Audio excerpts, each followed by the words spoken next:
nili iching kilong ako ithelam nangara judun te choy masaro. Chok na ligna. Ala non block 1 block 2 long le non hurisai long. Kala. Sila bangso puthak non nang le tum dak EPSLC Central Committee Youth Wing nang li secretary hui pen. La bangso puthak long nang hin tum pen ko pini ki pudun ji do ma nang li tum ta nang li tum hin pen ithithini pudun tha. Nilitum hin pen ke kakira ninghe lo la block 1 block 2 along le Meghalaya Sarkar Fund kipidaji pula Karbi Anglong la kacari tum la pen Assam Sarkar tum la so kimang arding pikhangjang la tum he sitame la nilitum ke aprang bandame arjapthib lo pinier nienda arjapthib lang parne sihera dharna along tame nili jungjung mata ningje lo block 1 block 2 along le Meghalaya Sarkar Fund kipidaji pulong ke Jujeng budget tani litum cidon dun dekhe. Lapen alang litum non la gude nang kopo tim kau tiang long ke cari itum aphan ke thek dun long akeng kang baciora bang ke kopie potong ne la karbiang long le company han kipi ba komando han kipi pulasan angdeng ba atum deng pikhangjang. Lasi politics along kisundun ke lake bangjo amoni sita amithang along ri amitha khe ke chipa jogji fancy bang kam ke kem ki mati di sita mi nona bang ke ni tum ke thek dum thulo bang ke rasniti long bang matla long le ahin anat ke padoya phan aking kam ka chijor ke thek long bang ke ni tum ning duklo punat block 1 block 2 long kido tapat asor bedle la solong leke pinang ne bu kaniye kalilo lake karbiang lo angkang pi arara masi lake pinang ne posi kaniye lo la penke asap ta lake tidon dun dekhelo non ahok per lang mangke asam asor hala borni hat nat along le ki NG aphan borni hat na along le Assam lagi parlu pondeji aphansi halas ok daeson si ilitum karbiang long aphan ke nakapincong mati hala punan along le bang kerang tum cerai po borni hat na bang cerai po lapunan karbiang long along le bang ke Meghalaya sarang pidat po aphansi bang kam ki klem ni mati di kadu gura thek wrong lage tangte borni hat na along le hala pene Assam sor endet po Karbiang long le block 1 block 2 am Meghalaya sarang pidat po polo dangte da Karbiang long arara tum ko pilo le du pura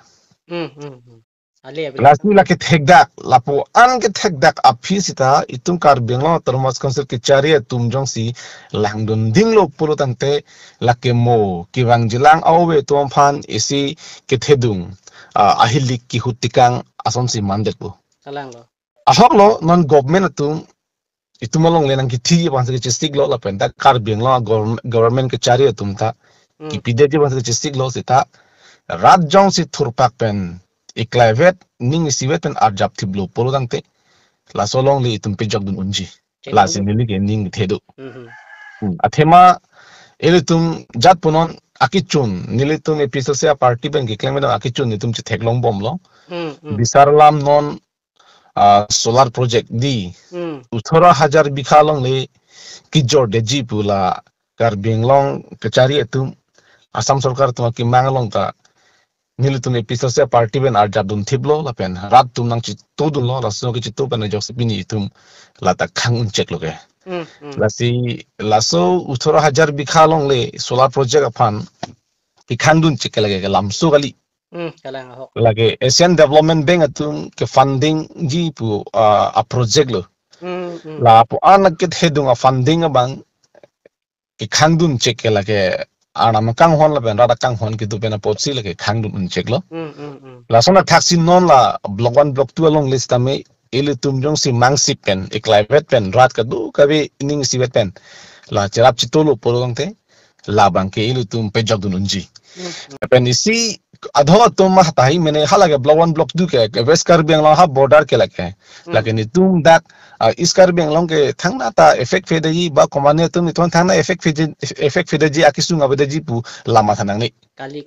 lama thanang ni lake hala block 1 block 2 non la border Karbi Anglong angkang pi map outlook Karbi Anglong a map outlook do an ke lake no hogle do sita Karbi no hogle do sita halahan effect pu lake kalang lo lagi siapa bang arpu masan lo tangcu sangho kalang lo nangli bang arpu malong nangli rimunjong do nangli keng munjong do nangli meksung do eno do ehod eri keng do di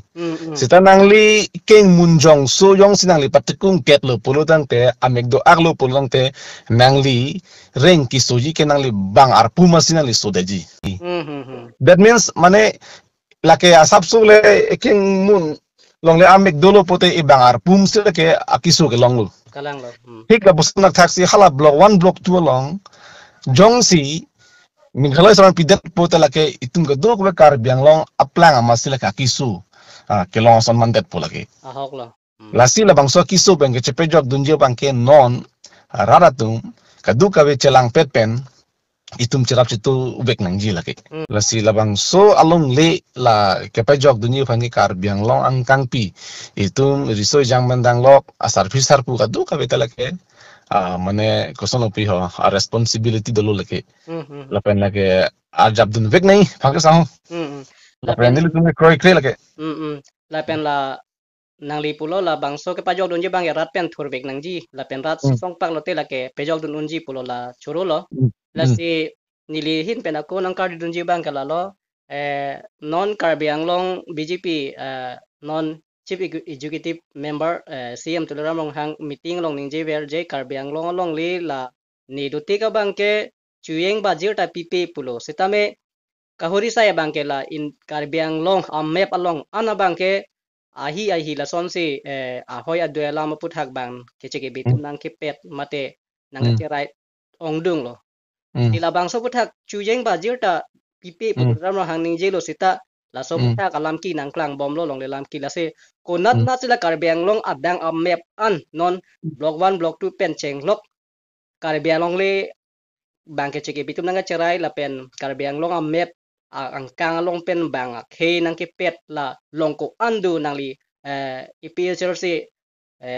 youth wing secretary pen la hin pen along tin nang li thanji ma non la BJP sarkar do bom ho long li ka phalang lo putha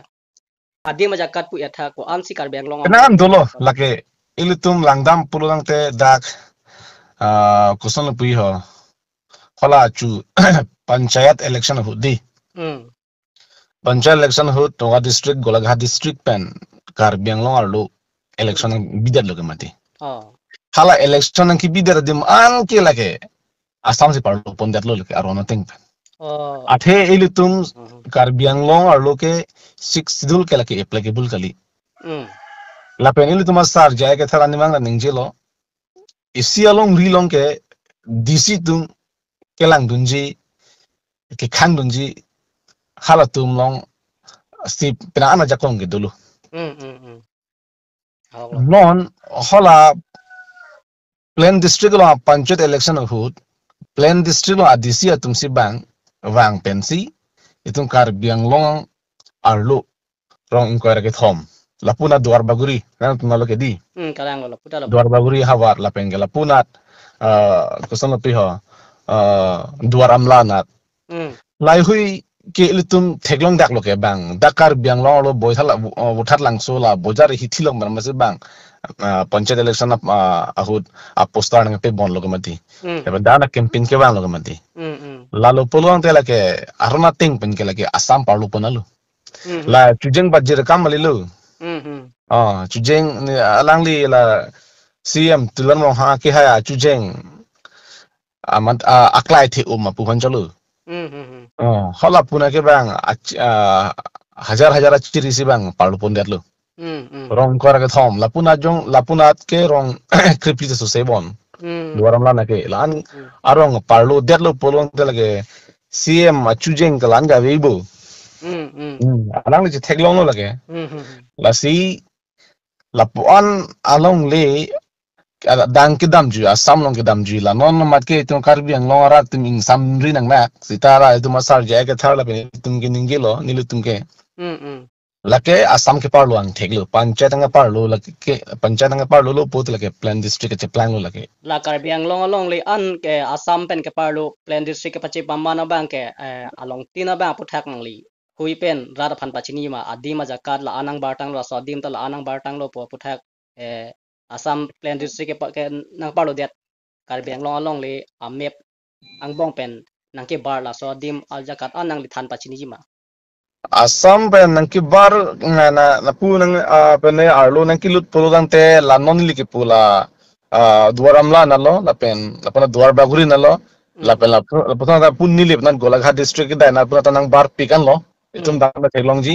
la pen ke la sana thaksi la punat itum kan lumbajong la punat langkai jan na ta nang bat nang par pikan lo pena nang pe bang lo la pen la sana thaksi Nagaland border ahinata Nagaland kita nata pena an nang ke bat dolo lasana taxi mane arlo la kiche tum han hedi longlek ke pega bangala ke tum alakha masi hisab nelu la ke border problem chot kali itu malong le ki kon ke he kar biang long le ki kon ke la border chot kali itum thek daglo dak kosan lo pi ho PGR long le long ke dak ke kiche tum du thiblo la pen la sana sa utor borbil long ke la kiche tum si do thiblo la pen la dak di puorong supi long mata di puorong supi long mata dak kiche tum pinang an long de kinam dolo nili tum amuni to pang thek un lo lai hui ke councilor sor ke chini vek lo politics mate rasniti along ki sundun ke la ke mithang along ri ke charai komia phan la pen mithang the ke charai komia phan mati kalang ahok pera bang ke lage det ke charai komia phan lage kalang lo ini tum theklong lo ke di non la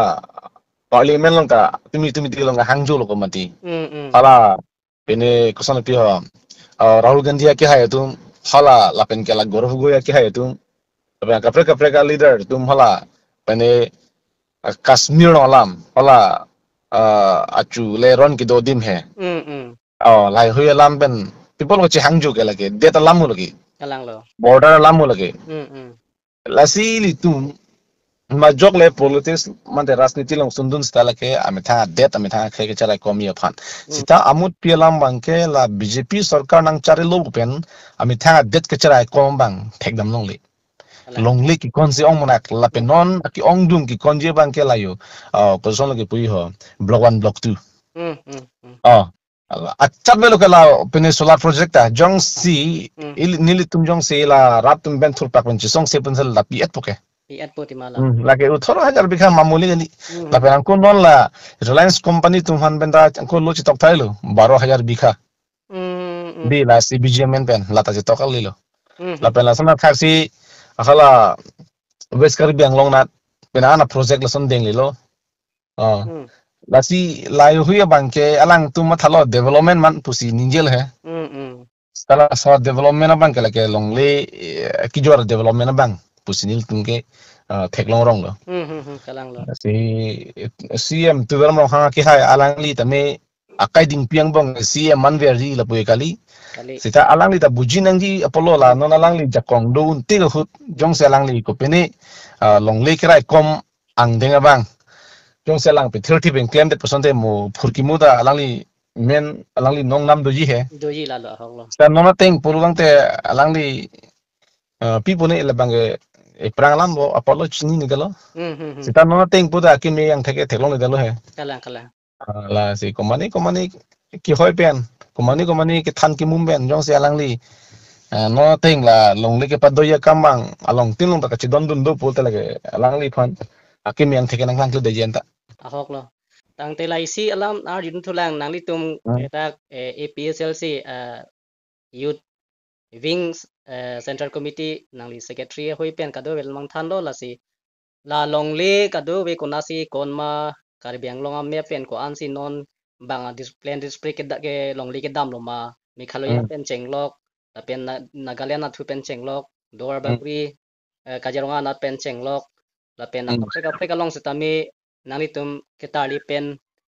nang li tum chini et lo la pen jok si than thek lo la pen rata par ju pon bom long li tum rata phanta lesin non la bang so puthak non karbiang long di sia tum ba non karbiang long tu kechari non kiki bom tu ram long hang la pen tu binui ematum hai hai tum ala tum la bang so long li karbiang long adang da pen plan district nang palu tang lo po puthak la tum kachelang dun ki claim dun kacherai dun la hai puthak kacherai dun lo pu la so tumon aj dun long manang li tum ave nilu tum technolong le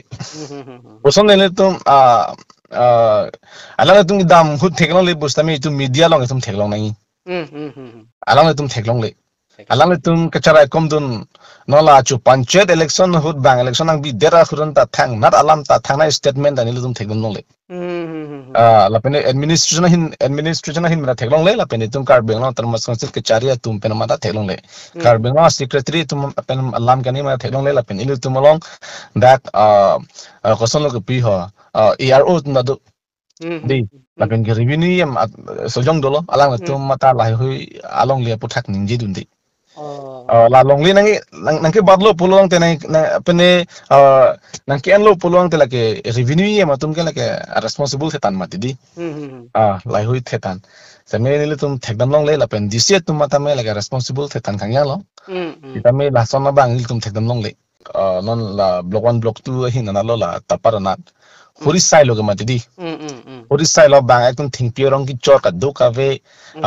blank fire che apla hailo ke mati la anang bong sta la puna itum tim kar biang long ki ja tum ke mithang political party phan kachipat hi munak na joksi halapuna ke dundesi halapuna tarat atum kisung along bang ke cheklang dundesi lapuna ke mass joining akam se eklam ge mati kala idum thekam long ke mass joining akam se eklam la si dak penda tum thekdam long dak lo alang tum ke khe along le karja kali mithang jungjung mithang political asar tho phansel tum karja la subena posi pini ilu tumta BJP hinupu ratam hangjo ke mati kala le theklong dak pana posi hai sitai tongkar binglong ke cari tumbang ke mas joining akam si claim jo aning rong chipi jo komane party fan perem nangi henten puka sorsa kam loksi claim jat puna nason kisung hut ke munin tum kisung lang si ar jabunani kala nga ho tante sar ni li ithelam bangke request dun bangke la nali tum halo ke tarlip ke theknai nai bate kelang pen karbiang long adang an ko an si longli ko noma la pen plan district kidam ko an ma la bangso putha ke ajakat adim nang litum than pe klar lo posi kisman mi kachini ni dolang je party lo la som se sarkar along si dudunang ji lang si matha cholo sarkar long pe ne pharoi si hini longdun verni lang si matha cholo bonta mi thang along le a phelang phan ke kona se kon ma la son matha thipina tum do non nang li bang than et lo la si awareness ki pj phan channel pen tame bang android phone ke otto an pa julong nang la bong son sini amatha akemang dam do la sela nang thana lam ana puthak karbiang long a map ang bong pen karbiang long along le adang an ke noi kontang lo pula bang solam puthak ka chini aja phani li bang so void nang enun det aposin li pidam mi ma oi chok ping tang the dei sar ante oi la puna dei sar okay